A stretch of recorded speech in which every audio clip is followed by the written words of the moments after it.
Answer की भी साथ में है।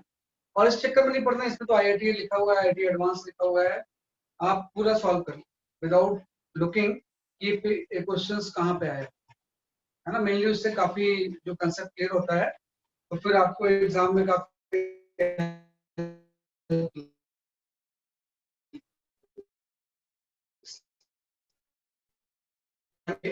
बुक की भेजा है ना। फिर से मैं एक बार बुक आपको रिकमेंड कर दूं, इससे अच्छा है कि उसके क्वेश्चन से तो अच्छे हैं, वो क्वेश्चंस मैंने आपको भेजे हैं, उसको सॉल्व आप जरूर करें। ये तो सिर्फ मैग्नेटिक इफेक्ट ऑफ करंट का है, ऐसी एक मैग्नेटिज्म ऑफ मैटर का भी है ना, वो भी मैं बाद में शेयर करूंगा, पहले EMI कर दें।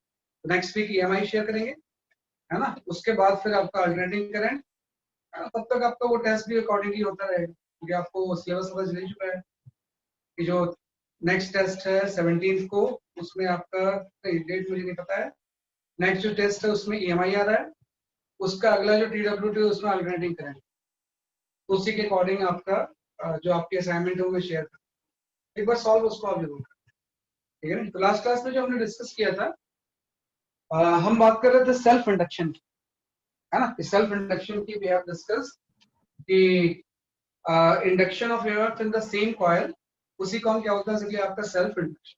अब हम आ जाते हैं, आज जो टॉपिक आपको डिस्कस करना है, you will have to study the mutual induction, है ना। यहाँ पे जो नेक्स्ट टॉपिक हम डिस्कस करते हैं, we discuss the mutual induction, है ना। As the name suggest, mutual inductance, induction का सिंपल सा मतलब हो जाएगा induction of EMF, induction of EMF due to change in current in other, है ना, कि due to change in current in other, है ना। मतलब इसमें हमेशा दो कॉइल इन्वॉल्व है ना, कि भाई जैसे सेल्फ इंडक्शन में तो एक ही कॉइल इन्वॉल्व थी, उसी में हम इंड्यूस्ड EMF की बात करते थे, इसमें क्या इन्वॉल्व होंगी, टू कॉइल्स। जो आपका फैराडे का थर्ड एक्सपेरिमेंट, फैराडे का थर्ड एक्सपेरिमेंट जो था, वो म्यूचुअल इंडक्शन का ही डेमोंस्ट्रेशन।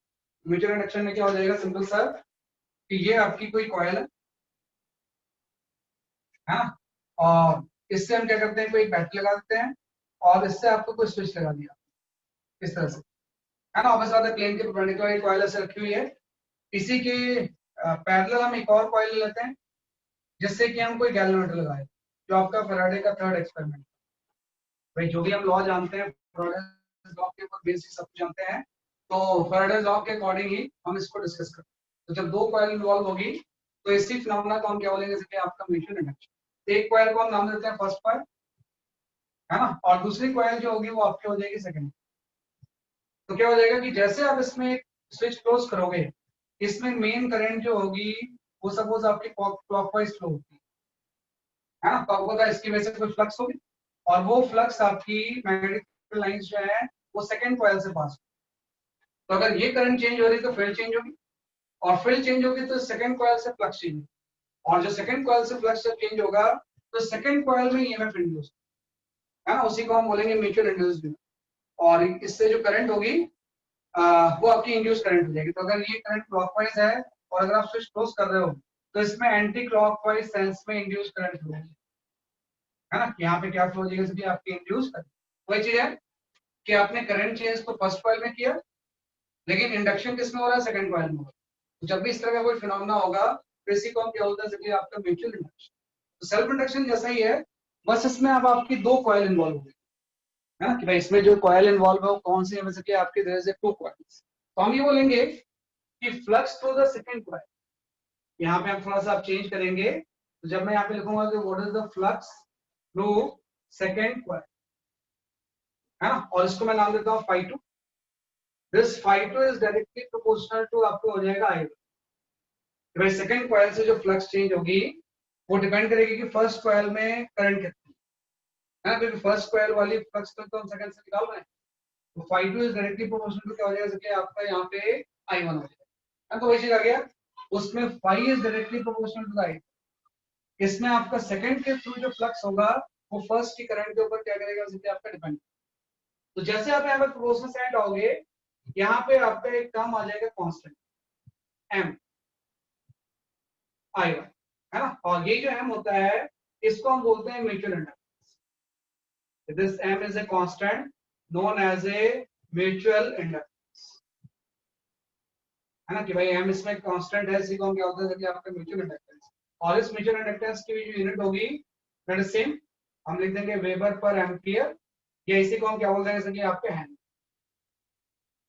है ना। तो सिंपल चीज है कि कोई दोनों चीजें सेम थी, बस हम इसलिए यूज कर रहे हैं क्योंकि दो कॉइल इन्वॉल्व, फर्स्ट की करंट सेकंड का फ्लक्स, तो phi2 इज इक्वल टू क्या हो जाएगा जैसे कि आपका m into i1, या अगर कभी भी आपको म्यूचुअल इंडक्टेंस निकालना है तो म्यूचुअल इंडक्टेंस की वैल्यू phi2 by i1 होती है, कि भाई सेकंड की फ्लक्स को फर्स्ट की करंट से हम क्या कर देंगे डिवाइड, राइट। ऑब्वियस बात है जब ये फ्लक्स टाइम के साथ चेंज होगी तो सेकंड में ईएमएफ जनरेट होगा, तो हम यहाँ पे लिख देंगे कि E2 की वैल्यू होगी वो आपकी हो जाएगी minus of d phi2 by dt, है ना। भाई अगर सेकंड के थ्रू फ्लक्स चेंज हो रहा है तो rate of change of flux second में जो होगा वो सेकंड की ईएमएफ के इक्वल हो जाएगा, तो E2 इक्वल टू क्या हो जाएगा minus d phi2 by dt, और ये फर्दर इक्वल हो जाएगा माइनस m into di, मतलब जो सेकंड में इंड्यूस्ड ईएमएफ डेवलप हो रहा है वो फर्स्ट की करंट चेंज के ऊपर डिपेंड करता है, तो जैसे हम स्विच क्रॉस करेंगे करंट चेंज होगी तो रिफ्लेक्ट होगा कैलोमीटर, लेकिन कुछ देर बाद ये करंट कांस्टेंट हो जाएगा, है ना। तो ऑब्वियस बात है इसका रिफ्लेक्शन भी बंद हो जाएगा, क्योंकि अगर करंट कांस्टेंट हो गई तो di1 by dt की वैल्यू क्या हो जाएगी 0, तो जो E2 है उसकी वैल्यू भी क्या हो जाएगी आपकी 0 है। फिर से जब हम स्विच ओपन करेंगे तो फिर से i1 चेंज होगा, तो फिर से इसमें इंड्यूस्ड ईएमएफ डेवलप होगी, लेकिन अब इसका सेंस क्या होगा पहले से जस्ट अपोजिट, कि पहले अगर एंटी क्लॉकवाइज करंट थी तो अब करंट कैसी होगी जैसे कि आपकी क्लॉकवाइज, तो पूरा का पूरा जो फिनोमेना है उसमें यही दो फॉर्मूले हैं कि फाइ m की वैल्यू होती है phi2 by i1, और सेकंड की जो ईएमएफ होती है वो m into di1 by dt, जिसका अगर हम उल्टा ले लें, मान लो मैं फर्स्ट कॉइल में ईएमएफ निकालूं तो ये आपका हो जाएगा minus d phi1 by dt, तो यहाँ पे आपका m into आपका आ जाएगा di2 by dt, है कि अगर सेकंड में करंट चेंज करें तो फर्स्ट में ईएमएफ डेवलप होगा, है म्यूचुअल का मतलब ये होता है भाई फर्स्ट में अगर हम करंट चेंज करें तो सेकंड में डेवलप होगा, और सेकंड में अगर करंट चेंज करें तो किसमें ईएमएफ डेवलप होगा जैसे कि आपका फर्स्ट, दोनों में ही m कॉमन फैक्टर है, भाई फर्स्ट का सेकंड की वजह से या सेकंड का फर्स्ट की वजह से म्यूचुअल इंडक्टेंस की वैल्यू क्या रहती है जैसे कि आपकी सेम है, तो इसलिए कई बार हम इसको लिखते भी हैं, जैसे मैंने यहाँ पे m कोई अलग अलग नहीं लिख रखा है कि चाहे आप फर्स्ट की वजह से सेकंड का लो चाहे सेकंड की वजह से फर्स्ट का लो, दोनों में m क्या रहेगा जैसे कि आपका सेम, तो उसको आप ऐसे लिख भी लो यहाँ पे कि जो m21 है ये हमेशा इक्वल होगा m12, और ये फर्दर इक्वल हो जाएगा m, है ना, कि भाई सेकंड का म्यूचुअल इंडक्टेंस फर्स्ट के रिस्पेक्ट में या फर्स्ट का म्यूचुअल इंडक्टेंस सेकंड के रिस्पेक्ट, दोनों क्या होते हैं सेम होते हैं, और ये सिंपल कॉमन किसके इक्वल हो जाएगा m। अब एक वर्ड यूज होता है कि भाई जो म्यूचुअल इंडक्टेंस है ये हम कैलकुलेट कैसे, या किस फैक्टर्स के ऊपर म्यूचुअल इंडक्टेंस डिपेंड करेंगे, तो हमें लगता है कि जो म्यूचुअल इंडक्टेंस है इस depends on the geometrical factors, ये हम सिंपल सा ऐसा बोलेंगे कि mutual inductance of two coils, है ना, कि जब भी हम बात करेंगे जैसे कि आपकी म्यूचुअल इंडक्टेंस की, तो mutual inductance of two coils right depends on right geometrical factor, geometrical factor, है ना, एंड ओरिएंटेशन,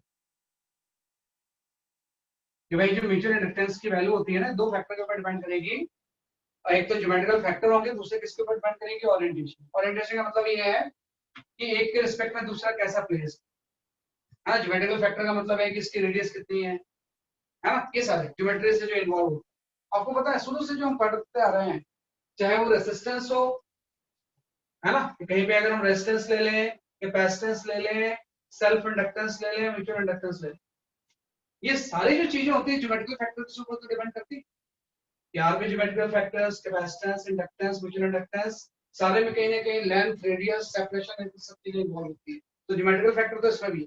उसके अलावा एक इसमें इंपॉर्टेंट ये है कि ओरिएंटेशन, मतलब एक के रिस्पेक्ट में दूसरा कैसे प्लेस है, एक कॉइल के रिस्पेक्ट में दूसरी कॉइल किस तरह से बेसिकली आपकी प्लेस है ना, उसी को हम क्या बोलते हैं बेसिकली आपका ओरिएंटेशन, तो इसमें दो ही फॉर्मूले हैं, एक तो आपको म्यूचुअल इंडक्टेंस निकाल लेना चाहिए कि दो कॉइल का म्यूचुअल इंडक्टेंस होगा कितना, और दूसरा डिफरेंशिएट करके ईएमएफ निकालना, कि अगर आपको di1 by dt पता है तो म्यूचुअल इंडक्टेंस से मल्टीप्लाई करके हम सेकंड की इंड्यूस्ड ईएमएफ निकाल सकते हैं, सेकंड की हम क्या कैलकुलेट कर सकते हैं कि आपकी इंड्यूस्ड की, राइट, है ना।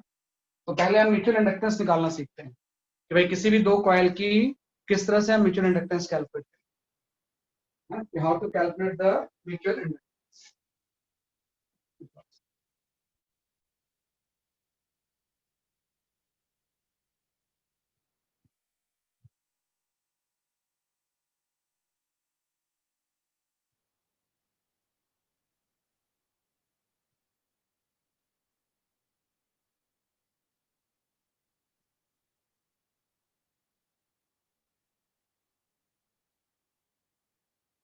यहाँ पे रहते हैं जैसे कि आपका ये हम बात कर रहे हैं जैसे कि आपकी म्यूचुअल इंडक्शन, तो हम यहाँ पे म्यूचुअल इंडक्टेंस निकालते हैं।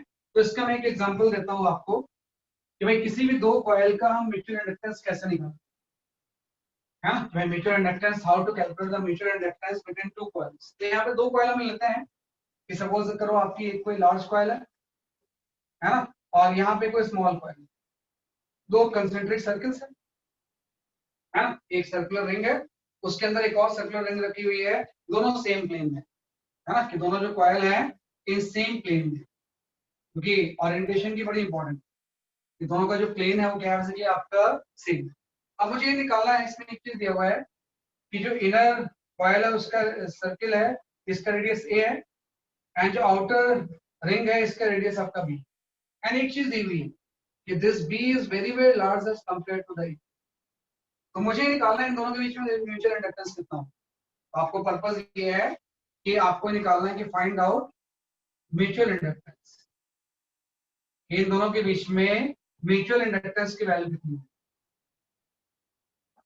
है, कि दोनों कॉइल्स के बीच में what is the value of the mutual inductance. देखो म्यूचुअल इंडक्टेंस की जो वैल्यू होती है इसको करंट से कोई मतलब नहीं है, हाँ, क्योंकि तो ये सारी जो चीजें हैं इसको करंट से क्या मतलब, तो करंट होना और म्यूचुअल इंडक्टेंस को होता ही है ना, भाई दोनों के बीच में कुछ ना कुछ क्या होगा, ज्योमेट्री की वजह से म्यूचुअल इंडक्टेंस होता है।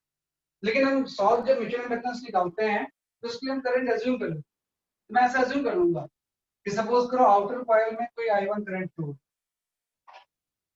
है ना, कि भाई आई आउटर कॉइल में कुछ I1 करंट फ्लो हो रही है, इस I1 की वजह से इससे कुछ फील्ड लाइंस पास होंगी इनटू द प्लेन, है ना, तो इससे कुछ फ्लक्स पास होगा, और जब फ्लक्स पास होगा तो उसी फ्लक्स से हम क्या निकाल सकते हैं, म्यूचुअल इंडक्टेंस। तो मैंने बोला कि भाई बाहर वाली जो कॉइल है वो फर्स्ट है और अंदर वाली कॉइल जो है वो सेकंड। आपने करंट एज्यूम कर लिया कि बाहर वाले में I1 फ्लो होगी, तो मैं यहाँ लिखूंगा कि जो म्यूचुअल इंडक्टेंस की वैल्यू होगी ये आपकी हो जाएगी phi2/I1, कि भाई सेकंड के फ्लक्स को हम फर्स्ट के करंट से क्या करेंगे, डिवाइड। अब मैं सेकंड की फ्लक्स निकालूंगा, तो सेकंड की जो फ्लक्स होगी वो आपकी हो जाएगी magnetic field of due to the B1 into dot product of area of, फिर फ्लक्स बी और ए का डॉट प्रोडक्ट होता है ना, तो पहले इस I1 करंट की वजह से यहाँ पे हम मैग्नेटिक फील्ड निकाल लेंगे और उसको सेकंड के एरिया से हम क्या कर देंगे, डॉट प्रोडक्ट ले लेंगे, इसको हम डिवाइड कर देंगे जैसे कि आपका I1 से।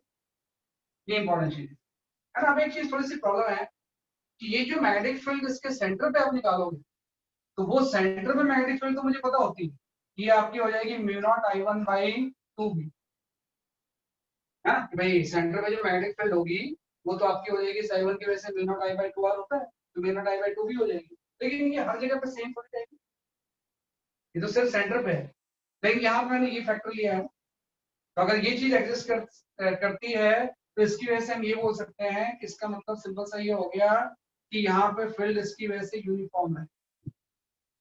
ये देने का एक ही मतलब है, वैसे सेंटर की फील्ड है लेकिन ये इतना छोटा है कि ऑलमोस्ट फील्ड क्या रहेगी, यूनिफॉर्म है, तो हर जगह में B1 एज्यूम कर सकते हैं। अब आप थोड़ा ध्यान दो, इसका जो एरिया वेक्टर होगा वो भी प्लेन के परपेंडिकुलर होगा और मैग्नेटिक फील्ड भी प्लेन के परपेंडिकुलर, तो दोनों के बीच में एंगल 0 डिग्री हो गया ना। तो जब हम यहाँ पे इसको एक्सपेंड करेंगे तो हम लिख देंगे B1 into A2 cos 0 degree, या 180 भी ले सकते थे, उससे फर्क नहीं पड़ता, और cos 0 की वैल्यू 1 हो जाएगी, क्योंकि मैग्नेटिक फील्ड भी इनटू द प्लेन है और एरिया वेक्टर भी एरिया के परपेंडिकुलर होता है, राइट। तो म्यूचुअल इंडक्टेंस में हमने ले लिया सेकंड के फ्लक्स को फर्स्ट के करंट से डिवाइड कर, मैग्नेटिक फील्ड फर्स्ट की वजह से इतनी होगी, सेकंड से एरिया से मल्टीप्लाई करेंगे तो सेकंड के फ्लक्स आएगी। अब इसमें आप वैल्यूज पुट कर दो दोनों की, तो जैसे मैं यहाँ पे वैल्यूज पुट करूंगा तो म्यूचुअल इंडक्टेंस की वैल्यू में B1 तो हम जानते हैं, ये आपका हो जाएगा mu not I1 by 2B into area आपको अंदर वाले का लेना है, ये आपको हो जाएगा पाई स्क्वायर, है ना, बाई I1। तो आप देखो ये I1 और I1 तो कैंसिल हो गए, और तो हम बोल रहे हैं वो तो करंट जस्ट मैंने एज्यूम किया है, अगर उसमें करंट होना हो म्यूचुअल इंडक्टेंस को होते ही, तो आपने I1 कैंसिल कर दिया, म्यूचुअल इंडक्टेंस की वैल्यू आ गई, तो भाई ये आपका आ गया mu naught into pi A square by 2, हाँ कि भाई सेकंड कॉइल की म्यूचुअल इंडक्टेंस। मेरा नेट में थोड़ी डिस्टरबेंस आ गई थी सर। ये तो बड़ा मुश्किल, मैंने जस्ट ये निकाला है कि 5 बाई क्या हो जाएगा जल्दी आपका I1, तो सेकंड की फ्लक्स जब हम निकालेंगे तो इसकी वजह से मैग्नेटिक फील्ड इतनी हो जाएगी mu not I1 by 2B, इसको सेकंड के एरिया से हम क्या कर देंगे कि आपका सेकंड के एरिया पाई स्क्वायर होगी, तो सेकंड की फ्लक्स बाई फर्स्ट की करंट जो होती है ये क्या होती है म्यूचुअल इंडक्टेंस, यहाँ से I1 क्या हो गया कैंसिल हो गया, ये म्यूचुअल इंडक्टेंस की वैल्यू। तो आपको इसमें करंट तो कैंसिल हो गया ना, तो सारी चीजें कौन सी आती है ज्योमेट्रिकल फैक्टर से, तो आती है भाई अंदर का रेडियस क्या है, बाहर का रेडियस क्या है, एक्सेट्रा एक्सेट्रा। तो म्यूचुअल इंडक्टेंस किसके ऊपर डिपेंड करता है, geometrical factors. And orientation, orientation का मतलब ये एंगल, भाई इस केस में ये एंगल 0 डिग्री, किसी केस में डिफरेंट भी हो सकता है, जैसे अगर मैं ऐसा बोलूं आपसे, इस केस में म्यूचुअल इंडक्टेंस जो है वो इतना है, और ये म्यूचुअल इंडक्टेंस इस केस में जो होगा ये मैक्सिमम होगा, ये जो म्यूचुअल इंडक्टेंस है ये क्या हो जाएगा सर, ये आपका मैक्सिमम हो, तो ये cos 0 की वैल्यू 1 मैक्सिमम। इसी केस में अगर मैं ऐसे ऐसा बोल दूं कि दो कॉइल परपेंडिकुलर प्लेन में, उसके बीच में म्यूचुअल इंडक्टेंस कितना हो, अगर मैंने एक कॉइल आपकी ऐसी ले ली और इसके अंदर मैंने कोई दूसरी कॉइल प्लेस कर, है ना, कि भाई इस तरह से मैंने एक कॉइल ले ली, दूसरी कॉइल इस तरह से अंदर में ले ली, और सॉरी एक जो दूसरी कॉइल है उसको मैंने ऐसा ले ली, है ना, अगेन वही चीज है, ये आपका रेडियस इसका हो गया बी, इसका रेडियस आपका ए हो, है ना, और इसमें भी आपको ये दिया हुआ है B is very very large as compare to that, लेकिन दोनों के प्लेन परपेंडिकुलर है ना, ये वो दोनों सेम प्लेन में से, ये आपके परपेंडिकुलर प्लेन, ये किसमें वैसे कि आपके परपेंडिकुलर प्लेन, कि भाई एक तो प्लेन पे रखा हुआ है, एक प्लेन के परपेंडिकुलर रखा हुआ है। तो आप देखो जब आप निकालोगे म्यूचुअल इंडक्टेंस, तो अभी भी आप वही चीज लिखोगे कि सेकंड की फ्लक्स को फर्स्ट की करंट से हम डिवाइड करेंगे, तो सेकंड की फ्लक्स निकालने के लिए पहले की मैग्नेटिक फील्ड, है ना, इनटू सेकंड का एरिया इनटू कॉस। अब यहाँ पे प्रॉब्लम शुरू कि भाई इसमें अगर हम I1 करंट एज्यूम करें तो इसके लोकेशन में मैग्नेटिक फील्ड तो इनकी तो प्लेन होगी, लेकिन एरिया वेक्टर तो एरिया के परपेंडिकुलर ऐसा हो जाएगा ना, सेकंड जो कॉइल है वो इस तरह से रखें, तो मैग्नेटिक फील्ड और एरिया के बीच में एंगल जो होगा वो 90 डिग्री बाय I1, तो ये पूरा टर्म ही जीरो हो गया ना, तो म्यूचुअल इंडक्टेंस जीरो, तो दोनों सेम प्लेन में होते हैं तो म्यूचुअल इंडक्टेंस मैक्सिमम होता है, और जब परपेंडिकुलर प्लेन में होता है तो म्यूचुअल इंडक्टेंस की वैल्यू क्या होती है, जीरो, है ना, मतलब इस पोजीशन में जीरो है, भाई एक प्लेन में रखा हुआ है, एक प्लेन के परपेंडिकुलर रखा हुआ है ना, जैसे जैसे मैं इसको टर्न करते जाऊंगा म्यूचुअल इंडक्टेंस आपका बढ़ता है, और जब दोनों सेम प्लेन में आ जाएंगे तो म्यूचुअल इंडक्टेंस की वैल्यू क्या हो जाएगी, मैक्सिमम। तो ये आपको निकालना होना चाहिए कि दो कॉइल के बीच में how to find out the mutual inductance, है ना, भाई म्यूचुअल इंडक्टेंस कैलकुलेशन जो है वो काफी इंपॉर्टेंट है कि किस तरह से हम निकालते हैं, तो प्रोसेस वही है कि सेकंड के फ्लक्स को फर्स्ट की करंट से हम क्या करेंगे, डिवाइड, है ना, और बस बात है कि 1 का 2 और 2 की वजह से 1 का जो होता है वो सेम ही होता है। वैसे मैं एक एग्जांपल तो मैंने ये दिया है, एक और इसमें एग्जांपल है जो कई बार आपके वो एनसीईआरटी डेरिवेशन में यूज होता है ना, कि भाई आपको निकालना होता है mutual inductance between two long solenoid, है ना, कि भाई आपको ये निकालना होता है कि what is the mutual inductance between two long solenoid. हाँ कृतिका कर सकते हैं, लेकिन वो फील्ड की वजह से निकालना बड़ा मुश्किल होगा, सही बात, कर सकते हैं हमसे भाई, लेकिन प्रॉब्लम है ना कि इसकी जो इसमें अगर हम करंट I1 एज्यूम कर लें और इससे निकालें तो ये फील्ड जो होगा वो हर जगह वेरिएबल, वो इंटीग्रेट करके सॉल्व है भाई, अगर मैं इसकी वजह से यहाँ पे निकालू तो हर जगह फील्ड का फॉर्मूला जो होगा वेरिएबल, मतलब वो फिर इंटीग्रेट करके फ्लक्स निकालना है, तो जो इजी होता है वो हम करते हैं, है भाई, अंदर की वजह से बाहर का भी निकाल सकते थे, बाहर की वजह से अंदर का भी निकाल सकते हैं, तो जो इजी होता है उसको हम करते हैं, और दोनों चीजें सेम ही होती है कि भाई M12 M21 के क्या होता है कि आपका इक्वल होता है, इसको मैं डेमोन्स्ट्रेट भी करूंगा कि हमेशा ध्यान रखना कि भाई जो M12 की वैल्यू होती है ये हमेशा M21 के इक्वल होती तो जो आसान अप्रोच है उसको हम यूज है ना, जिसमें कि इंटीग्रेशन वगैरह बहुत ज्यादा इन्वॉल्व नहीं है। तो जो आसान अप्रोच है उसको क्या करते हैं, उसके आपको यूज करते हैं। दोनों चीजें क्या होती हैं, सेम। तो कई क्वेश्चंस में ये चीजें आपको यूज होती हैं। तो जैसे मैं यहाँ पे बात कर रहा था अभी कि एक आपका एनसीईआरटी डेरिवेशन है, that is the mutual inductance between the two long solenoid. There is NCERT derivation,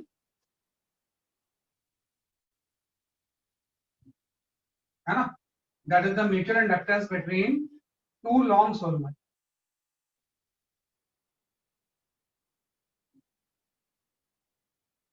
between two long solenoid, है ना, कि भाई दो लॉन्ग सोलेनोइड के बीच में म्यूचुअल इंडक्टेंस कितना होगा। तो मैं लिखता आंसर कि यहाँ पे दो सोलेनोइड है, एक आपका बड़ा वाला जस्ट क्रॉस सेक्शन आप सोलेनोइड का जानते ही हो, एक सोलेनोइड लॉन्ग मैंने ये ले लिया, है ना, और इसके अंदर एक और सोलेनोइड आ गई, है ना, एक छोटा सोलेनोइड इसके अंदर है इस तरह से, है ना। दो सोलेनोइड मैंने ले लिया कि भाई एक अंदर में है, जो इनर सोलेनोइड है इसका रेडियस आप ले लो R1, है ना, और जो आउटर सोलेनोइड है ना, इसका रेडियस मैं लेता हूँ R2,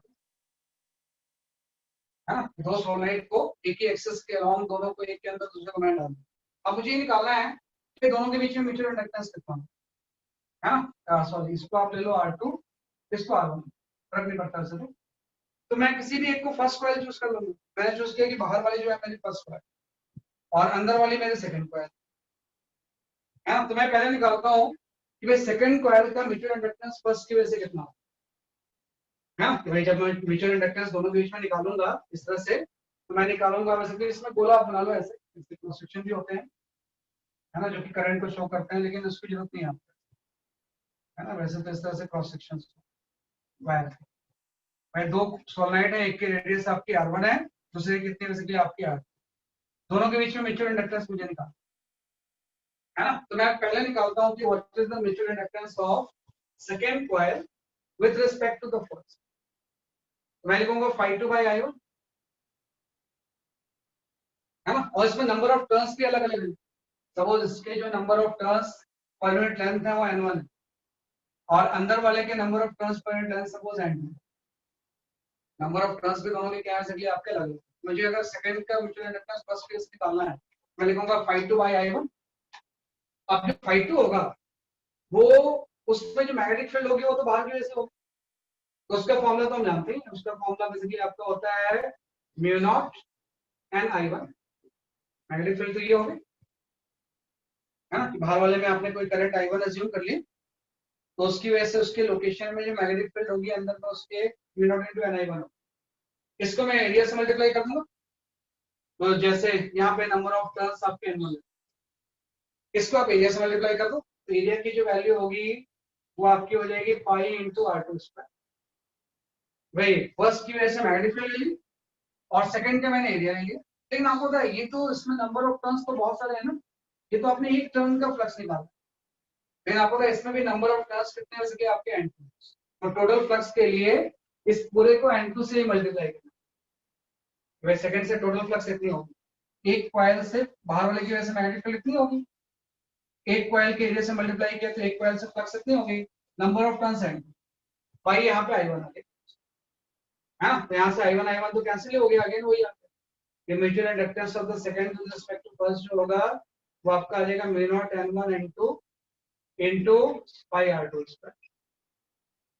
हाँ, इसमें थोड़ा सा गड़बड़ कर रहे हैं, इसमें यहाँ पे N2 इंटू L भी लेना पड़ेगा, क्योंकि N2 तो नंबर ऑफ टर्न्स पर यूनिट लेंथ होता है, लेकिन यहाँ तो टोटल नंबर ऑफ टर्न्स आपको निकालना है सेकंड कॉइल का, तो N2 को किससे मल्टीप्लाई कर दोगे L से, तो यहाँ पे क्या है, तो ये आपका आ गया कि भाई इन दोनों के बीच का जो म्यूचुअल इंडक्टेंस होगा वो म्यू नॉट N1 N2 पाई R2 स्क्वायर इनटू क्या हो जाएगा L।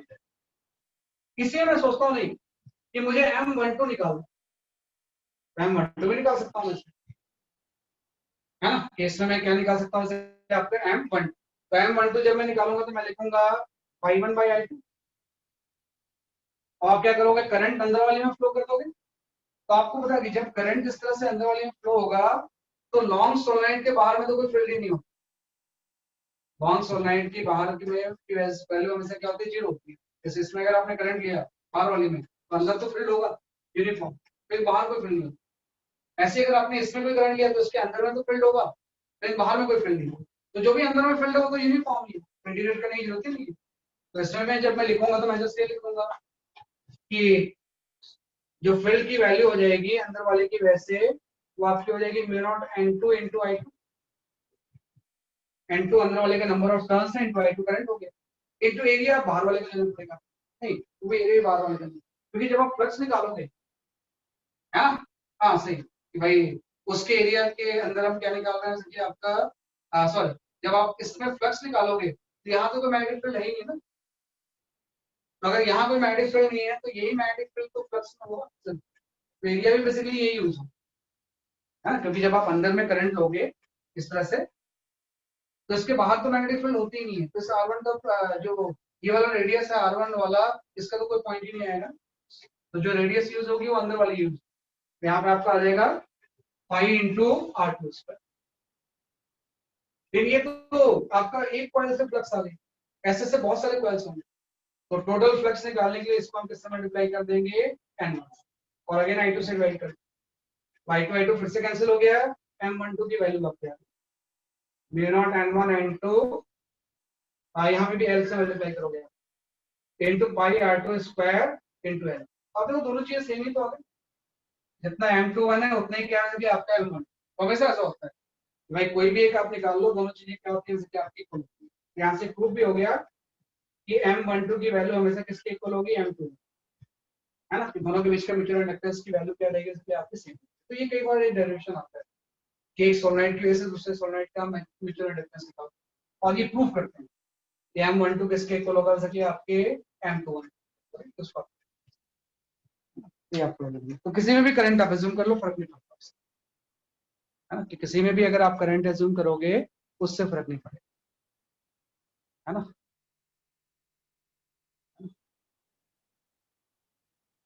नहीं ऐसा नहीं है, अगर लेंथ इनफाइनाइट होगी म्यूचुअल इंडक्टेंस तो फाइनाइट ही आए।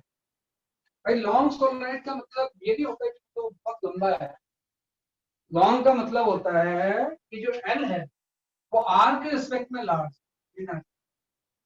जब हम बोलते हैं ना लॉन्ग सोलनॉइड का मतलब ऐसा है कि बहुत लंबा कोई सोलनॉइड है। इसका मतलब जस्ट ये हो जाएगा कि L will be very very large as compare to the के बीच का गैप बहुत छोटा है, तो उसका म्यूचुअल इंडक्टेंस तो फाइनाइट ही होगा। म्यूचुअल इंडक्टेंस की वैल्यू क्या होगी, फाइनाइट, उसके रिस्पेक्ट में। ये आपका एक्सप्रेस है।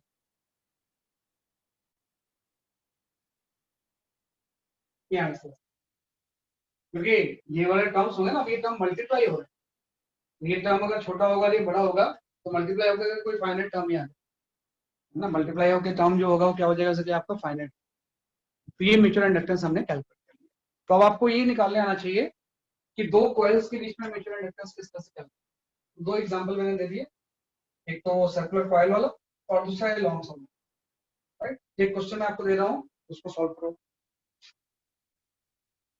फिर आगे बढ़ते हैं।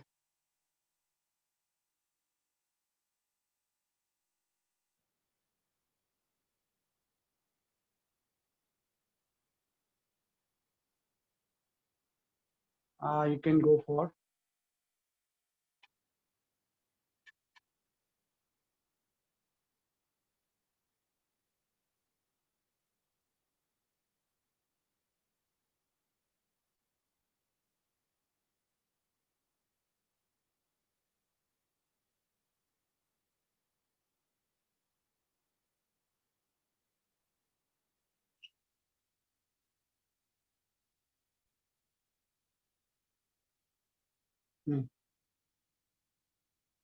हाँ ये हम कर सकते हैं, इसको चेक करो जरा क्या आंसर आ रहा है इस केस में।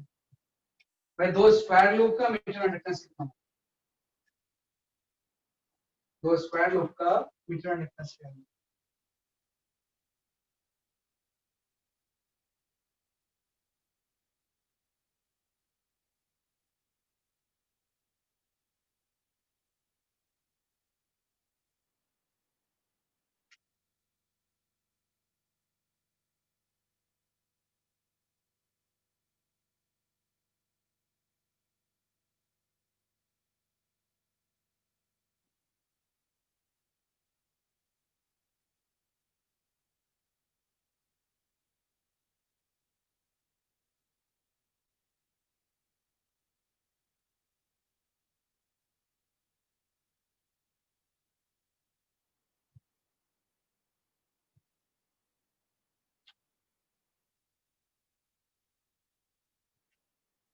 एक स्क्वायर लूप के अंदर कोई दूसरा स्क्वायर लूप रखा हुआ है, and what is the value of the mutual inductance?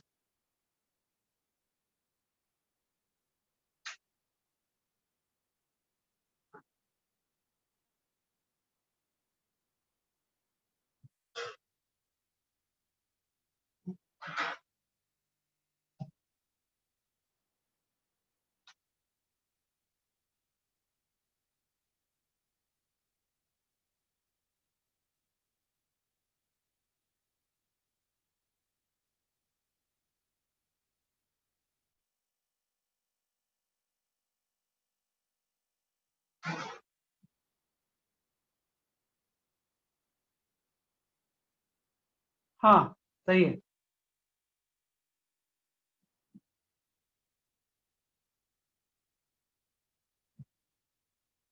सही आंसर बेटा। मेन वो कोफिशिएंट मैं चेक कर लेता हूँ, वो अगर सही है तो सही किया होगा आपने।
थोड़ा सा इसको टाइप करना मुश्किल है ना, इसको टाइप करना थोड़ा सा मुश्किल है। सही है कृतिका, आपका भी आंसर सही है।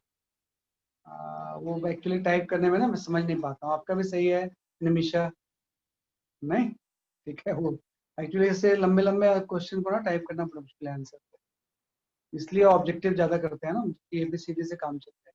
चलो मैं एक्सप्लेन करता हूँ, आपने सही आंसर दिया इसका, है ना। इसका जो सही आंसर है वो आपका 2√2 कोफिशिएंट आ रहा है ना, कि 2√2, है ना, ये आपका इसका म्यूचुअल इंडक्टेंस की वैल्यू होगी। 2√2, है ना, पाई इंटू आपका हो गया V naught into A square, V naught into आपका, ये आपका हो गया L square by pi into capital L. ये आपका आंसर। काफी लोगों ने सही भेजा इसे, मे भी मैं आपका रीड बंद नहीं कर पाऊँ, है ना, तो पुलकित का भी हो सकता है सही होगा, वो लिखने में गड़बड़ होगी। तो ये आपका सही आ गया, म्यूचुअल इंडक्टेंस की वैल्यू है। मैं बताता हूँ कैसे हम इसको निकालते हैं। तो निकालने के लिए आप करंट एज्यूम करते हैं, तो हम एज्यूम कर लेते हैं भाई यहाँ कोई I1 करंट फ्लो हो रही है, और उसके बाद काम आसान है, जो phi2 की वैल्यू होगी वो आपकी, सॉरी, जो आपकी म्यूचुअल इंडक्टेंस की वैल्यू हो जाएगी वो सेकंड के फ्लक्स को फर्स्ट के करंट से डिवाइड कर देगी। तो सेकंड की फ्लक्स निकालने के लिए पहले मैग्नेटिक फील्ड निकालना पड़ेगा।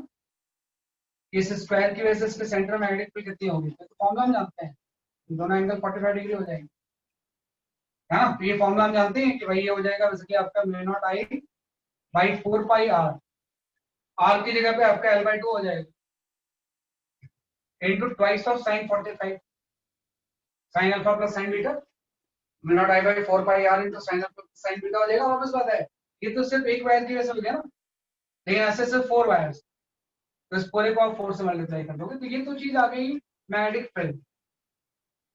इसको आप एरिया से मल्टीप्लाई कर दोगे तो एरिया अंदर वाले स्क्वायर से मल्टीप्लाई कर दोगे, ये आपका एल स्क्वायर हो, है ना। क्योंकि बी और ए में एंगल जो है वो 0 डिग्री, दोनों सेम प्लेन में है तो म्यूचुअल इंडक्टेंस मैक्स होगा। तो पहले एक की वजह से मैग्नेटिक फील्ड का फॉर्मूला हमने लिख दिया mu naught I by 4 pi R sin alpha plus sin beta. 4 wire थे, 4 से मल्टीप्लाई कर दिए, एरिया से मल्टीप्लाई करके इसको भी फिर I1 से आप डिवाइड कर, है ना। तो आपको तो I1 वाला टर्म तो ऐसे ही कैंसिल हो जाएगा, ये करंट से तो इंडिपेंडेंट होती है ना। और यहाँ पे आपका जो टर्म आएगा वो आपको ही आ जाएगा, इसको सॉल्व करेंगे तो ये मिल कि दोनों के म्यूचुअल इंडक्टेंस की वैल्यू क्या होगी, कि आपकी ये होगी, है ना। म्यूचुअल इंडक्टेंस में इस तरह के क्वेश्चंस आपसे पूछे जाते हैं, लेकिन ये म्यूचुअल इंडक्टेंस तब है जब दोनों को प्लेनर है। अगर मैं इसको जैसे अंदर वाली को टर्न करते जाऊं तो म्यूचुअल इंडक्टेंस कम होता है, और जैसे दोनों परपेंडिकुलर होंगे म्यूचुअल इंडक्टेंस की वैल्यू क्या हो जाएगी, 0। जैसे जैसे म्यूचुअल इंडक्टेंस बेसिकली आपका 0 है। एक और क्वेश्चन है जो कि बहुत सारी चीजों को आपके रिवाइज कर दे, है ना। काफी अच्छा क्वेश्चन माना जाता है ये, based on the mutual inductance. Online में हम ज्यादा क्वेश्चंस करवा पाते हैं क्योंकि वो लिखने का टाइम वेस्ट नहीं होता ना। एक्चुअली बोर्ड में क्या है, लिखने में बहुत टाइम लग जाता है, डिक्टेट करने लिखने में। ऑनलाइन में नंबर ऑफ क्वेश्चंस ज्यादा हो जाते हैं as compare to the offline. चलो मैं एक म्यूचुअल इंडक्टेंस का क्वेश्चन दे रहा हूँ।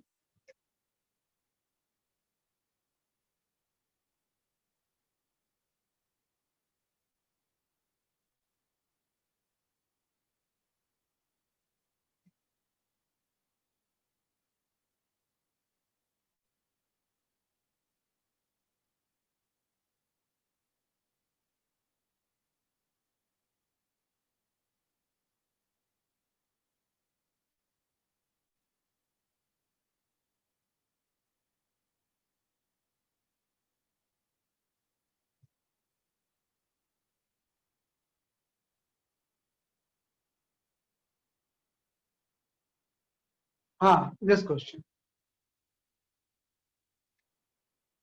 है ना। जस्ट सॉल्व दिस क्वेश्चन, आराम से पढ़ के सॉल्व करो, कोई जल्दबाजी नहीं है।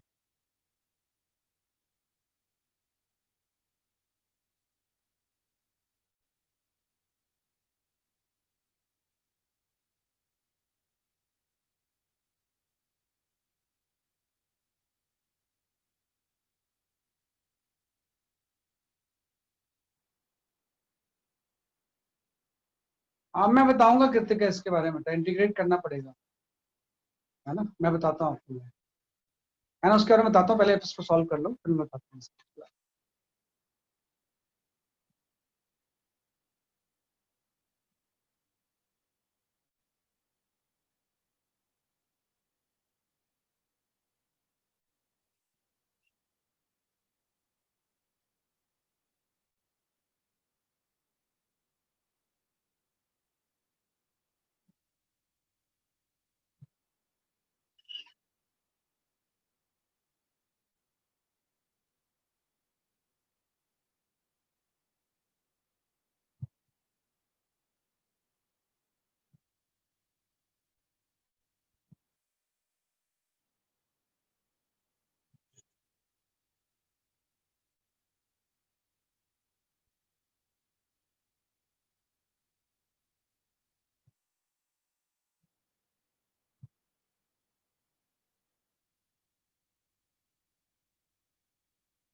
अभी आंसर नहीं है बेटा, सही चेक करो।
हाँ वो पी है बेटा, पी है ना, 2 to the power p/2 है, पी की वैल्यू निकालनी है ना, कि आपको p/2 की वैल्यू निकालनी है, 2 की पावर p/2 है।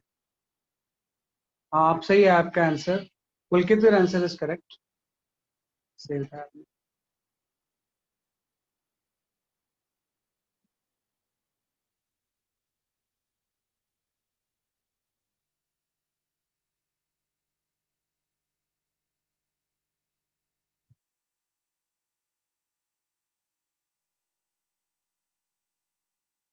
हर चैप्टर आप पढ़ो आराम से, है ना, जल्दबाजी मत करो, है ना, कहीं कुछ सिलेबस खत्म करके कुछ होगा नहीं, है ना। किसी भी कॉम्पिटेटिव एग्जामिनेशन की सबसे बड़ी रिक्वायरमेंट होती है पूरा सिलेबस। आपको जैसे मैग्नेटिज्म एंड मैटर मैंने पढ़ाया, इलेक्ट्रोमैग्नेटिक वेव भी पढ़ाऊंगा मैं, ईएम वेव, सब कुछ आना चाहिए। जब सब कुछ आएगा तब उसके आप परसेंटेज सॉल्व कर पाओ, तो आपका फिर मार्क्स इंप्रूव होंगे। तो बस सिलेबस नहीं आ रहा होगा फिर कैसे marks, there is no need to hurry.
मैं एक मिनट बताता हूँ, रुक जाओ अपने, है ना, किस तरह से इसको सॉल्व करेंगे, आई विल जस्ट टेल।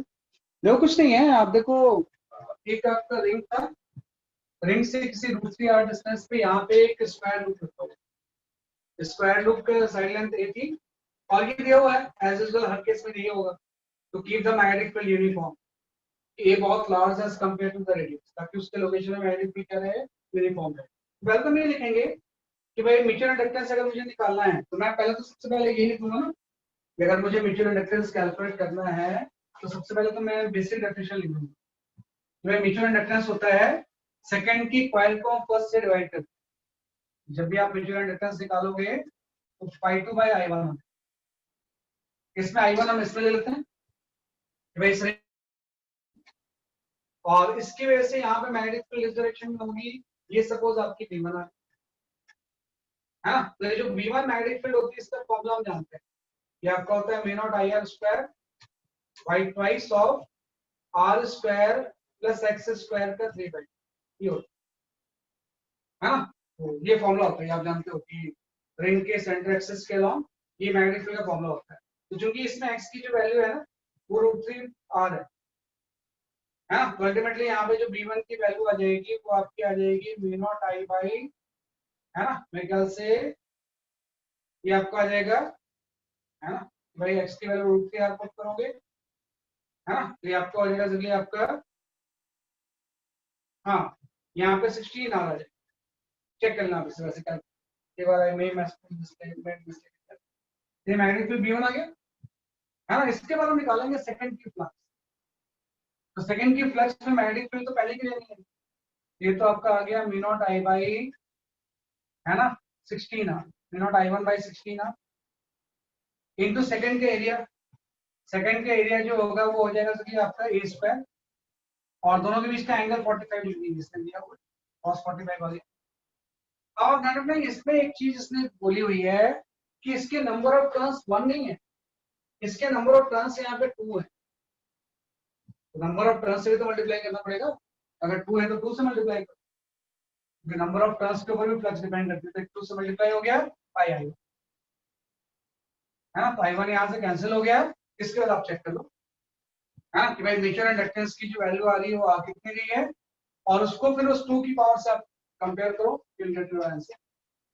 2 की पावर से अगर हम कंपेयर करेंगे तो आपका वो आंसर आएगा, है ना। तो चेक करो आपका कितना आ रहा है म्यूचुअल इंडक्टेंस की वैल्यू। तो मेरे पास जो आंसर है जो किसी ने सही भी दिया है, P इक्वल टू 7 है ना, कि P की वैल्यू कितनी आती है उसके लिए आपकी 7 आती है। इस केस में जो P होगा वो 7 के इक्वल आता है। तो चेक कर लो आप जरा सा 7 ही आ रहा है क्या, है ना, कि P की वैल्यू क्या 7 आ रही है ना। चेक करो जरा सा, आ जाएगा कंपेयर करके, मेरे ख्याल से P की वैल्यू 7 आ जाए, है ना। तो आपका आ जाएगा इस तरह से आंसर। हाँ, तो जो P आएगा वो किसकी वैल्यू कितनी आ जाएगी, 7 आ जाएगी। मतलब नीचे जो पावर है 2 की वो 7/2 आ जाएगी, है ना। 2/7 आ जाएगी तो P की वैल्यू आपकी कितनी आ जाएगी 7। तो ध्यान रखना है, फॉर्मूला ये यूज करना है। तो मैग्नेटिक फील्ड V1 ही आ गया, एरिया से मल्टीप्लाई किया, एंगल भी दिया हुआ है, वो सेम प्लेन में नहीं है, बल्कि इसको मैंने इस तरह से रखा है किसी एंगल पे। तो एंगल 45 भी आ गया और नंबर ऑफ टर्न्स 2 है, 2 से मल्टीप्लाई भी किया, कैंसिल करके P की वैल्यू कितनी आ गई 7। अब एक चीज थोड़ा सा ध्यान रखना आप इसमें, जैसे आप पूछ रहे थे ना कि जैसे अभी हमने थोड़ी देर पहले क्वेश्चन सॉल्व किया था कि 2 कंसेंट्रिक कॉइल्स थे, है ना, इसके बीच का म्यूचुअल इंडक्टेंस कैसे निकालें। तो वो आपका आपने निकाल लिया था, बाहर की वजह से अंदर ले लिया, भाई बाहर की वजह से अंदर ले लिया, मैं अंदर की वजह से बाहर लेना चाहता हूँ, वो बड़ा मुश्किल हो जाएगा। उसका रीजन ये है, इधर मैं यहाँ पे I2 करंट एज्यूम करूंगा, तो अगर आपसे कोई पूछे कि यहाँ से इसके सेंटर से इस पॉइंट पे फील्ड की क्या डायरेक्शन हो, है ना, फील्ड की डायरेक्शन क्या होगी और उसका बेसिकली आपका मैग्नीट्यूड कितना होगा, है ना। अब ना ये कोई अलग चीज आ गई, ये डाइपोल बन गया, कॉइल डाइपोल होता है, तो यहाँ पे डाइपोल का फॉर्मूला यूज हो जाएगा कि भाई इस तरह से अगर मैं कॉइल कोई ले लूं ऐसे, है ना, और इसमें अगर कोई आई करंट फ्लो कर दूं, तो इस पॉइंट पे जो मैग्नेटिक फील्ड होती है वो होती है 2 mu naught PM by 4 pi into x3, ये आपने फॉर्मूला पढ़ा हुआ है एक्सियल पॉइंट। और इक्वेटोरियल पॉइंट पे ऐसा हो जाता है, ये 2 नहीं होता है, mu not into PM by कितना हो जाएगा 4 पाई इंटू x3। तो आप देखो ये वाला केस आ गया, जो हम बात कर रहे हैं वहां पे ये वाला केस आ गया ना। तो आपको अगर इसमें करंट में क्लॉकवाइज ले रहा हूँ तो इसका dipole moment into the plane PM, है ना। तो इस PM की आपका इस तरह से हो गया, और इस पॉइंट पे मुझे मैग्नेटिक फील्ड निकालना। तो अगर PM इस तरफ है तो आपको पता है यहाँ पे जो मैग्नेटिक फील्ड होगी वो पॉइंट्स बाहर आ जाए, है ना। और ये डिस्टेंस अगर मैं कोई x ले लूं तो इस मैग्नेटिक फील्ड का जो मैग्नीट्यूड होगा वो आपका आ जाएगा mu not PM by 4 pi x। तो देखो हर जगह मैग्नेटिक फील्ड वेरिएबल है ना, कंसेंट्रिक सर्किल बाहर थोड़ी होगी, तो करंट की डायरेक्शन ऐसी है, करंट डायरेक्शन अगर ऐसी है तो इसकी वजह से मैग्नेटिक फील्ड ऐसे थोड़ी होगी, वो तो इस तरह से होगी ना। भाई किसी भी जगह पे हम देखेंगे तो ऐसी मैग्नेटिक फील्ड लाइंस इस तरह से, यहाँ पे भी जो मैग्नेटिक फील्ड लाइंस होंगी बेसिकली आप इस तरह से, हाँ। तो ये थोड़ा सा इसलिए हम उसको नहीं कर पा रहे, बहुत कॉम्प्लिकेटेड हो गया, हाँ, कि भाई अंदर वाले की वजह से बाहर का निकालना कॉम्प्लिकेटेड है, लेकिन दोनों इक्वल होते हैं, तो बाहर की वजह से अंदर का जो आपने निकाला है वही आंसर इसका, ये चीज है। सर पर हमें तो फ्लक्स चाहिए, तो फ्लक्स तो कंसेंट्रिक स्फीयर की वजह से 0 हो जाएगा। कंसेंट्रिक स्फीयर की वजह से flux, magnetic field lines concentric है, तो जितना अंदर जा रहा है उतना ही बाहर आ रहा है, तो 0 हो गया। हाँ सही है। तो हमें तो फील्ड नहीं चाहिए, हमें तो फ्लक्स चाहिए ना। बेटा फ्लक्स में देखो, अगर आप फ्लक्स की बात बोलोगे ना इस तरह से, जैसे इस तरह से आप लोगे ऐसे, तो जब आप फ्लक्स निकालोगे ना, मतलब आपके मतलब बोल रहे हैं कि मैग्नेटिक जिसका M होगा वो 0 हो जाएगा क्या, अंदर हम बेस ऐसी कंसेंट्रिक स्फेयर बनाएंगे तो बस एक लाइन निकल जाएगी जो स्फेयर इनफाइनाइट रेडियस का स्फेयर बनाएगी, उसकी तो लाइन स्ट्रेट लाइन आएगी, तो सिर्फ वही लाइन रह जाएगी और उसकी मैग्नेटिक फील्ड तो हमें आती ही है। अच्छा अच्छा, तो उससे आ रहा है क्या आपका? एक बार चेक कर लो उससे, अगर आ रहा है आंसर एक बार चेक कर लेना, है ना, कि फ्लक्स निकाल के आपने एक बार ओके चेक कर सर। लेना, कहीं होंगे तो आ जाएंगे, है ना। अदरवाइज तो जैसे मैंने बताया वैसे ही करो आप, है ना, एक बार चेक कर लो उसका, है ना, कि एक बार चेक करेंगे तो आपका सही ये आंसर है, ठीक है। तो ये जस्ट हमने म्यूचुअल इंडक्टेंस की बात की। तो go for the next question, जिसमें हम म्यूचुअल इंडक्टेंस यूज कर रहे हैं।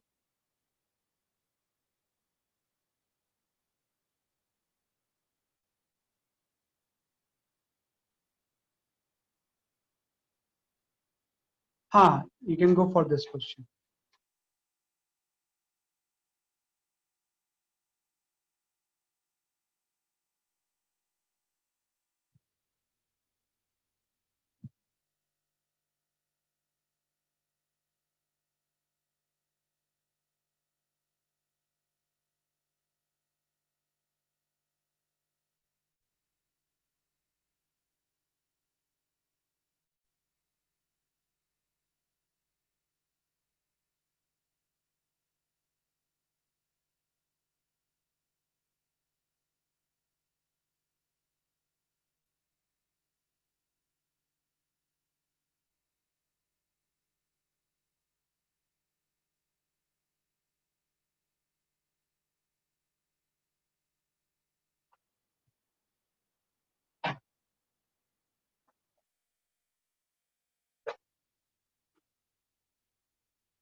म्यूचुअल इंडक्टेंस निकालना है आपको उसमें।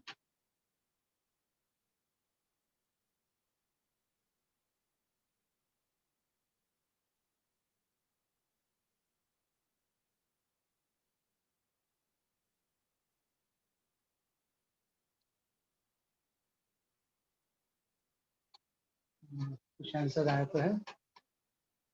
हाँ, ये तो आंसर सही नहीं बता रहा है।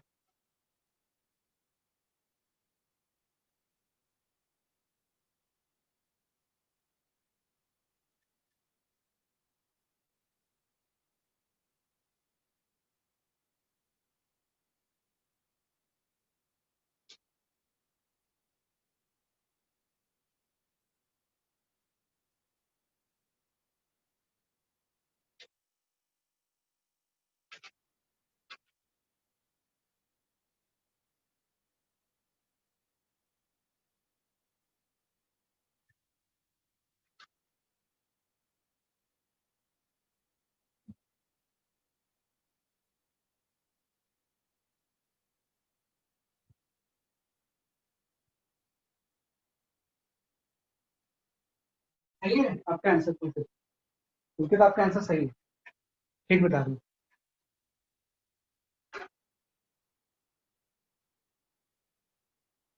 हाँ बिल्कुल सही है।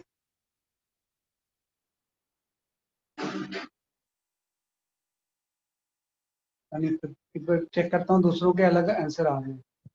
एक मिनट में चेक करता हूँ। वरीशा विदुषी, आपका आंसर चेक करता हूँ मैं। मलिहा, आपका भी आंसर सेम आ रहा है जैसा पुलकित का आ रहा है, सही लग रहा है मुझे।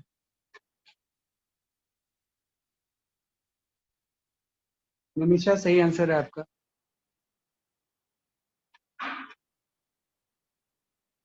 नहीं, एक ए और बी में माइनस के तो फर्क एक पावर का है ना, बाकी सारी चीज तो सेम थी।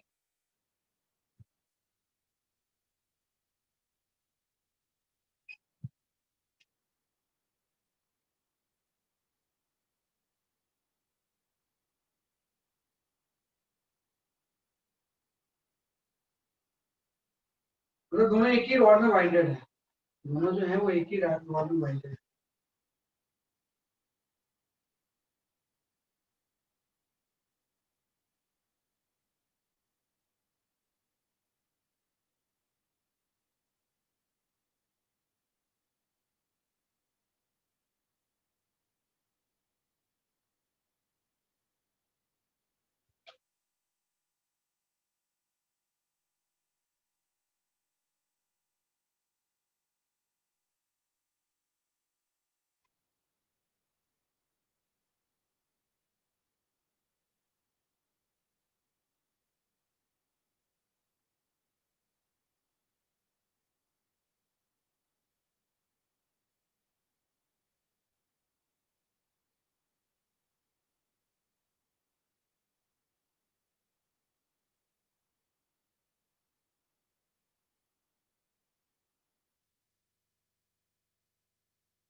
चेक कर लेता हूँ मैं सब क्या, और आपने आंसर भेजे हैं।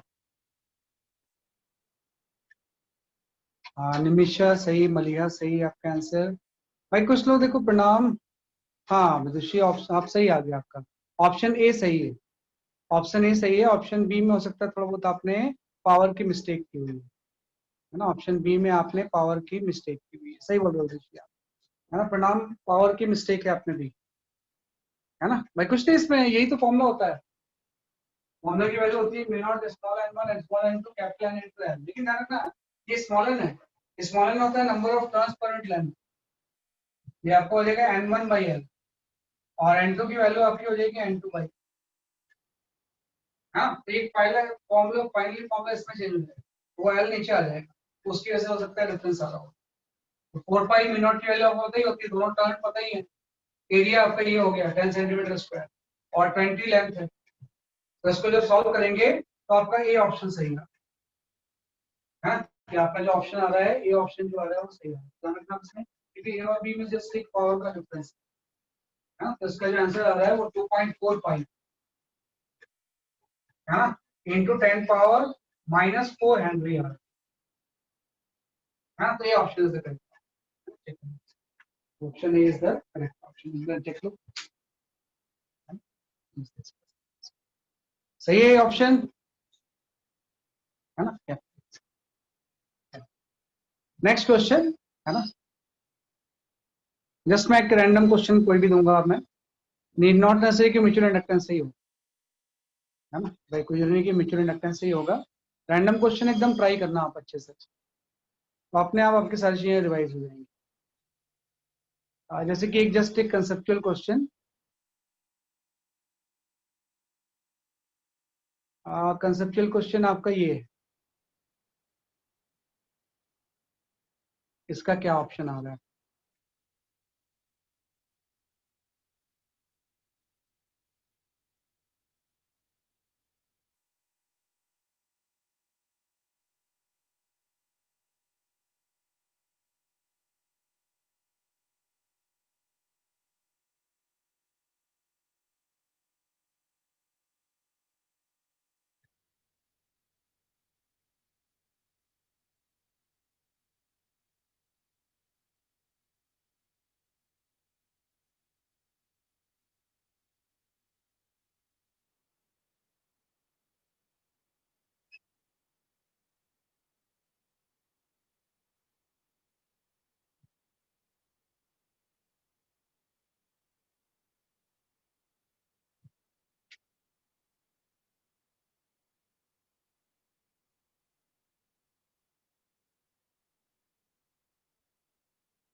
हाँ, काफी लोगों के सही आंसर आ गए हैं। I have got 5 answers. तो हाँ, पुलकित सही है आपका आंसर, निमिषा सही है, दिव्यांश त्यागी सही है आपका आंसर, है ना।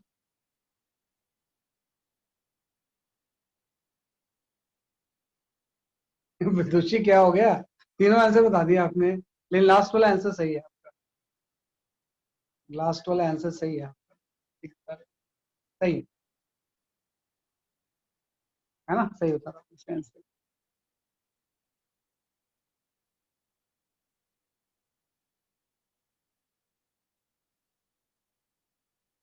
हम जो बात पूछ रहे थे कि भाई किस इंडक्टर का क्या इफेक्ट होता है, तो inductor act as a inertia, वही वर्ड यूज होगा कि चेंज, करंट को चेंज नहीं होने देता है ना, ये करंट को इंस्टेंटली चेंज नहीं होने देता है ना। तो इसका D for Delhi option is the correct, इस क्वेश्चन का D for Delhi is the correct, D option सही है। तो जैसे जब ये क्लोज होगा ना, तो क्या होगा, यहाँ से कोई आई करंट जाएगी, कुछ करंट आई वन यहाँ से जा रही होगी, कुछ करंट आई टू यहाँ से जा रही होगी, डिवाइड हो जाएगी। आई वन करंट की वजह से ये बल्ब ग्लो हो रहा होगा, आई टू करंट की वजह से ये बल्ब ग्लो हो रहा होगा। तो जैसे मैं इसको ओपन करूंगा ना, तो ओपन जैसे मैं करूंगा तो आई वन तो इंस्टेंटली जीरो हो जाएगा, क्योंकि इसमें कोई इंडक्टर थोड़ी लगा हुआ है, वो तो तुरंत जीरो हो जाएगा। तो आई वन जीरो हो गया, मतलब वी वन एकदम ऑफ हो जाएगा इंस्टेंटली। लेकिन ये जो आई टू करंट है इंस्टेंटली चेंज नहीं होगी ना, इंडक्टर यहाँ पे लगाओ, इंडक्टर क्या करता है, ये करंट के डिक्रीज को अपोज करता है।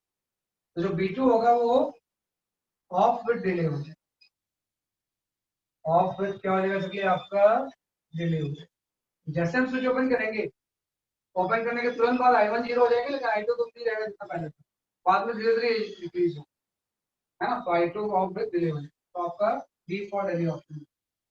ध्यान में, इंडक्टर जहां भी रहता है वो करंट को इंस्टेंटली चेंज नहीं करता है ना, तो इस तरह से हम कर सकते हैं इसको, because it work act as a inertia for the circuit, ये act करता है सर्किट के लिए एज ए inertia, ठीक है, ये हम कर सकते हैं। इसके बाद हम आ जाते हैं, you can go for this question.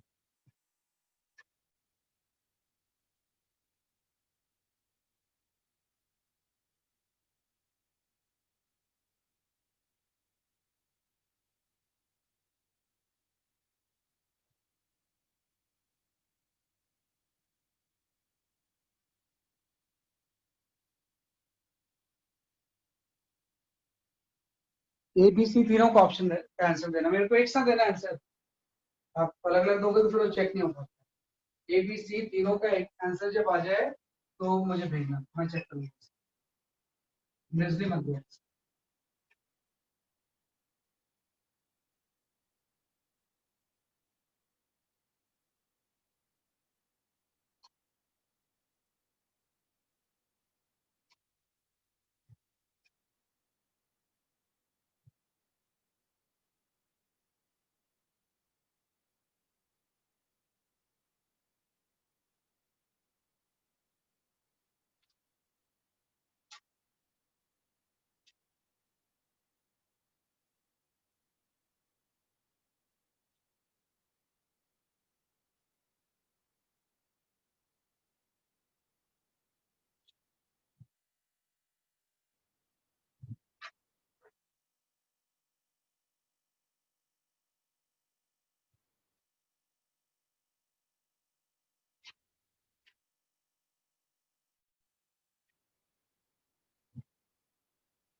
हाँ, ए बी सी तीनों का आंसर देना। I will check the answer. सही है, Devansh, your answer is correct. हाँ, पुलकित आपका आंसर सही है।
ठीक है, तो आसान से एक फॉर्मूला बेस्ड क्वेश्चन है, इसमें तो ऐसा कुछ टेक्निकल चीज है ही नहीं।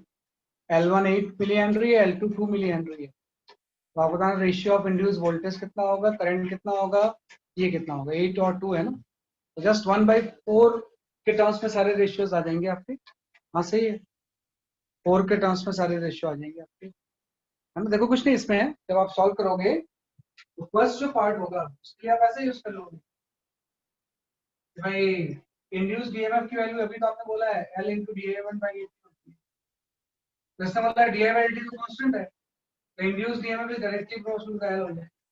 यहाँ से E1 बाई E2 का जो रेशियो होगा वो आपका L1 बाई L2 हो जाए। एक 8 है, दूसरा आपका 2 है, ये 4:1 आपके पास है।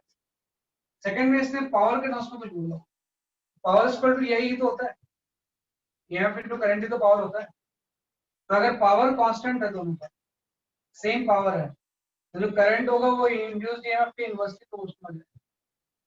यहाँ से I1 बाई I2 की जो वैल्यू होगी ना वो आपकी E2 बाई E1 हो जाएगी, है ना। E2 बाई E1 का मतलब इसका रेशियो जो होगा वो 1:4 हो जाएगा। ऐसे थर्ड पे जाते हैं इसमें। थर्ड में इसने बोला एनर्जी स्टोर्ड, तो energy stored half Li square होता है ना। एनर्जी स्टोर्ड की वैल्यू क्या होती है, जैसे कि आपकी हाफ Li स्क्वायर। यहाँ से एनर्जी स्टोर्ड का रेशियो आप निकाल लो, ये आपको हो जाएगा L1 by L2 into I1 by I2 का वैल्यू,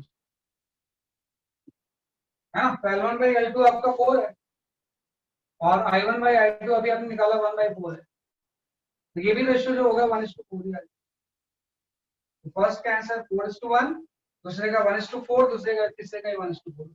जस्ट बेसिक के ऊपर ये क्वेश्चन। एक चीज ध्यान रखना इसमें, थोड़ा सा मैं उसको बताना भूल गया कि जैसे आप कॉम्बिनेशन ऑफ रेजिस्टेंस की बात करते थे, कॉम्बिनेशन ऑफ कैपेसिटर की बात करते थे, वैसे ही हम यहाँ पे कॉम्बिनेशन ऑफ इंडक्टर की बात करते हैं। We can talk about the combination of inductor,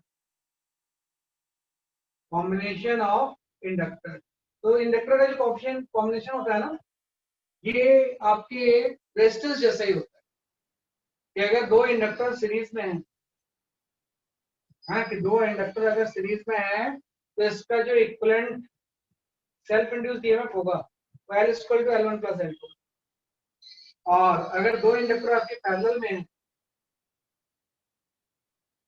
है ना, तो इसका जो सेल्फ इंड्यूस्ड ईएमएफ होगा वो आप इस फॉर्म पे लिखा, है ना। और एक और रिलेशन है कि अगर दो का सेल्फ इंड्यूस्ड ईएमएफ आपको पता है, दो अलग अलग कॉइल का, तो म्यूचुअल इंडक्टेंस हम उसका निकाल सकते हैं। तो उसका एज ए फॉर्मूला आप याद कर लेना, डेरिवेशन इतना इंपॉर्टेंट नहीं कि M की value under root of L1 L2, हाँ कि भाई एक का अगर सेल्फ इंडक्टेंस L1 है, दूसरे कॉइल का अगर सेल्फ इंडक्टेंस L2 है, तो दोनों के बीच का जो म्यूचुअल इंडक्टेंस होगा 1/√L1/L। ये तीन फॉर्म में जाना है कि भाई सीरीज रेजिस्टेंस जैसा, पैरेलल भी रेजिस्टेंस जैसा, और अगर दो कॉइल पास पास रखी हुई है और एक का L1 है दूसरे का L2 है, तो उसका म्यूचुअल इंडक्टेंस का रिलेशन है। M की वैल्यू क्या होती है √L1 into L। इसके ऊपर भी कई बार आपसे छोटे मोटे क्वेश्चन आ सकते हैं, है ना। फिर आप उस तरह से हम सॉल्व करेंगे, है ना, किस तरह से हम उसको क्या करेंगे, सॉल्व करेंगे। सही, ये आपका चलो।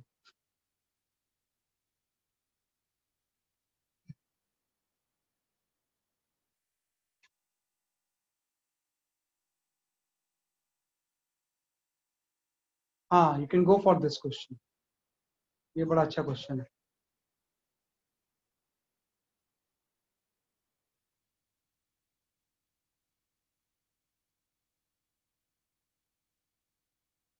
शॉर्ट सर्किटेड कॉइल का मतलब क्लोज कॉइल में क्लोज पाथ वाली कॉइल है। क्लोज पाथ होगा तभी तो करंट उसमें फ्लो होगी, ओपन में तो करंट ही नहीं फ्लो होगी। शॉर्ट सर्किटेड कॉइल का मतलब है कि क्लोज कॉइल।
ये ठीक क्वेश्चन, थोड़ा ध्यान से करना।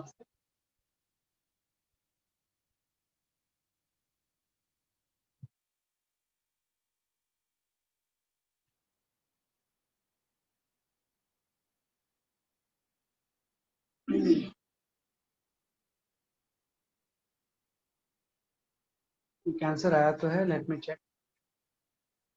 हाँ सही है देवांश, आपका आंसर है। सब लोग ट्राई करो इसे एकदम ध्यान से। पावर इक्वल टू होता है ये ई स्क्वायर बाई आर हो जाएगा, ई स्क्वायर बाई रेजिस्टेंस हो जाएगा ना।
एक और कोई आंसर आया है? हाँ कृतिका, आपका भी आंसर सही है।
हाँ मैं इसको एक्सप्लेन करता हूँ, है ना, मैं इसको एक्सप्लेन करता हूँ, वेट फॉर सम टाइम्स।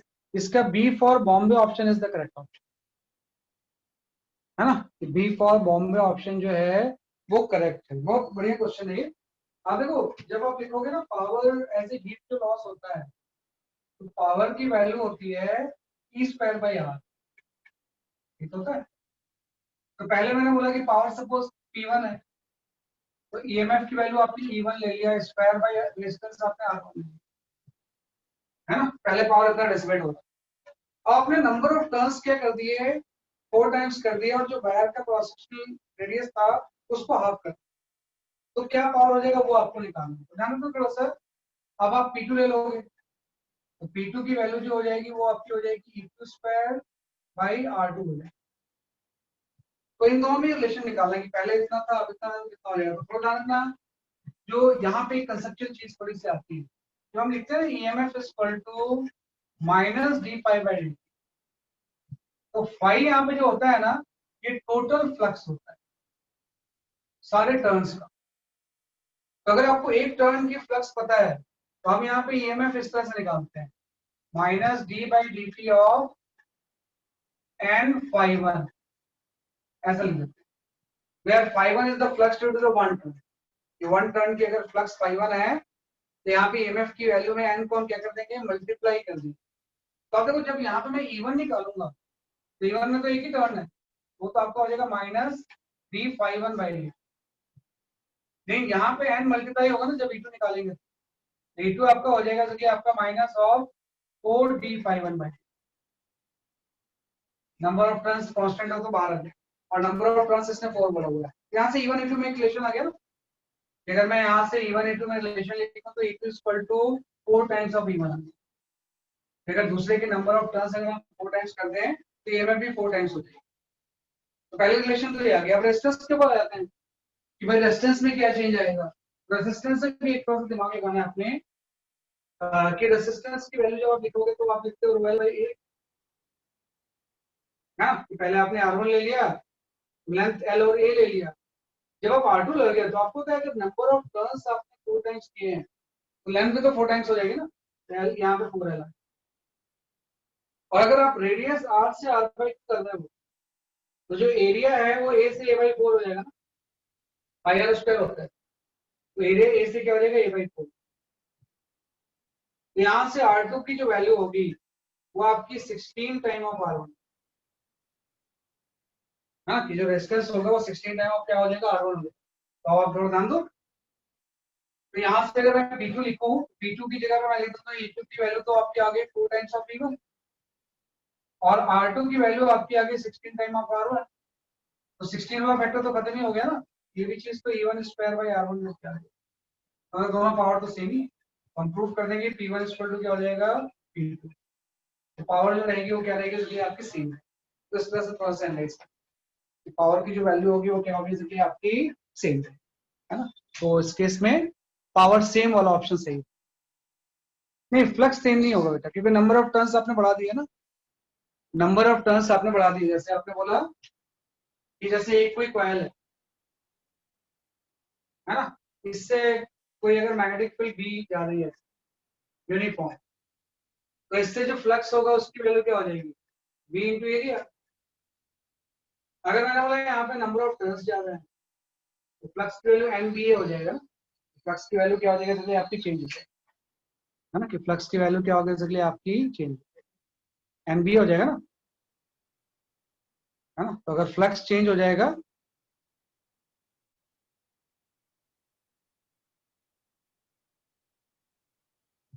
नहीं, वो एरिया थोड़ी चेंज कर रहे हैं बेटा, वो ध्यान रखना, एरिया जो आप चेंज कर रहे हो वो वायर का क्रॉस सेक्शन एरिया चेंज कर रहे हो, इस लूप के एरिया नहीं। आप समझ लो कि भाई ये वाला एरिया तो वही है, ये जो लूप है इसका रेडियस अगर कैपिटल आर है तो वो हम चेंज नहीं कर रहे हैं। जो वायर था इसके क्रॉस सेक्शनल एरिया को हम चेंज कर रहे हैं, जिसके ऊपर रेजिस्टेंस डिपेंड करेगा, रेजिस्टेंस एरिया क्रॉस सेक्शन का ये तो सेम ही रखा है, तो इसलिए हमने फ्लक्स को बेसिकली वैसा किया है। तो दोनों में फर्क है, लूप का एरिया अलग चीज है और वायर का क्रॉस सेक्शनल एरिया अलग। तो जो आप चेंज कर रहे हो वो वायर का रेडियस चेंज करना है, ना कि क्लोज लूप। क्लोज लूप को चेंज नहीं करना है, उसको कैपिटल आ रही है पहले भी आ रही है, बस उसका नंबर ऑफ टर्न्स को, पहले जो फ्लक्स 5 था 4 5 हो गया, तो ईएमएफ भी 4 टाइम्स हो जाएगा। और इसका एरिया चेंज करोगे तो रेजिस्टेंस चेंज होगा, लेंथ और एरिया, तो इस तरह से है ना। उसका जो है ना लूप का एरिया वो तो आपने सेम ही रखा, इस तरह से। चलो, तो दैट्स ऑल फॉर टुडे। आज हमने म्यूचुअल इंडक्टेंस पढ़ लिया। जो नेक्स्ट क्लास होगी उसमें एक क्लास में हम पढ़ लेंगे एलआर सर्किट, इंडक्टर और रेजिस्टेंस का कॉम्बिनेशन, और एक केस में एलसी सर्किट, इंडक्टर और कैपेसिटर का कॉम्बिनेशन। तो फिर आपका ईएमआई खत्म हो जाएगा, है ना, फिर आपका कैचेस खत्म हो जाएगा, electromagnetic induction and alternating current will start. उसके बाद क्या स्टार्ट हो जाएगी, अल्टरनेटिंग करंट। अल्टरनेटिंग करंट छोटा चैप्टर, क्योंकि बहुत बड़ा चैप्टर नहीं है ना, कई बार उसको ईएमआई के अंदर ही हम लाने की कोशिश करते हैं, तो मैं इसको सेपरेट लेके चलता हूँ। ईएमआई में मेरे ख्याल से 2 3 4 क्लास नहीं हो सकती, उसमें कोई बहुत ज्यादा टाइम नहीं, 2 3 क्लास नहीं होती, ठीक है। That is all for today, bye bye. Thank you, sir. Thank you sir.